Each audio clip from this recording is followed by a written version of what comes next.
আসসালামু আলাইকুম everyone, in moms কিচেনে আপনাদের সবাইকে স্বাগতম জানাচ্ছি প্রাণ জোড়ানো কলিজা ঠান্ডা করার মতো ডাবের পুডিং রেসিপিটা দেখার জন্য। আশা করছি রেসিপিটা আপনাদের কাছে ভালো লাগবে।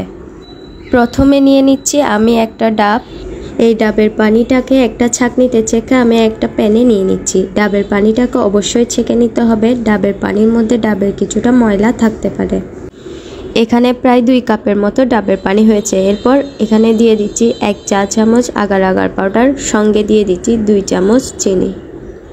আগার আগার পাউডারটা মূলত যে কোনো তরল জিনিসকে জমাট বাঁধানোর জন্য ব্যবহার করা হয়। আগার আগার পরিবর্তে আপনারা হালাল জ্যালরিকটাও ব্যবহার করতে পারেন। সব কিছু ভালোভাবে মিশিয়ে নিয়ে মিশ্রণটাকে জাল করে নিব 1 থেকে 1.5 মিনিটের মতো। এবার এগুলোকে একটা ছড়ানো জায়গায় ঢেলে নিচ্ছি। এরপর পাত্রটাকে এক সাইডে রেখে দিব 10 মিনিটের জন্য। এরই মাঝে আমি দুধটাকে রেডি করে নেব। একটা প্যানে আমি নিয়ে নিয়েছি 2 কাপ লিকুইড দুধ। এরপর এখানে দিয়ে দিব 1 প্যাকেট চায়না গ্রাস। সব কিছুকে আমি এবার অনবরত মিশিয়ে নিব।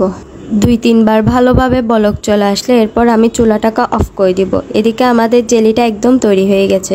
এরপর এই জেলিটাকে ছোট ছোট টুকরা করে কেটে নিব। দেখতেই পাচ্ছেন এখানে খুব সুন্দর করে জেলিটা তৈরি হয়ে গেছে। এবার পুডিংটাকে যে পাত্রের মধ্যে সেট হতে দিব, এই জেলিগুলোকে সেই পাত্রের মধ্যে আমি নিয়ে নিচ্ছি। জেলিগুলোকে ভালোভাবে আমি চারপাশে ছড়িয়ে দিচ্ছি। এবার যে দুধগুলো রেখেছিলাম সেই দুধগুলো এখানে দিয়ে দিচ্ছি। তবে দুধটা ঠান্ডা করা যাবে না, গরম অবস্থায় এখানে দিয়ে দিতে হবে। এবার এই মলটাকে এক সাইডে রেখে দিব 30 মিনিটের জন্য। 30 মিনিটে আমাদের পুডিংটা ভালোভাবে জমে যাবে। ফ্রিজে রাখার কোনো দরকার নেই। নর্মাল টেম্পারেচারে এই পুডিংটা ভালোভাবেই জমে যাবে।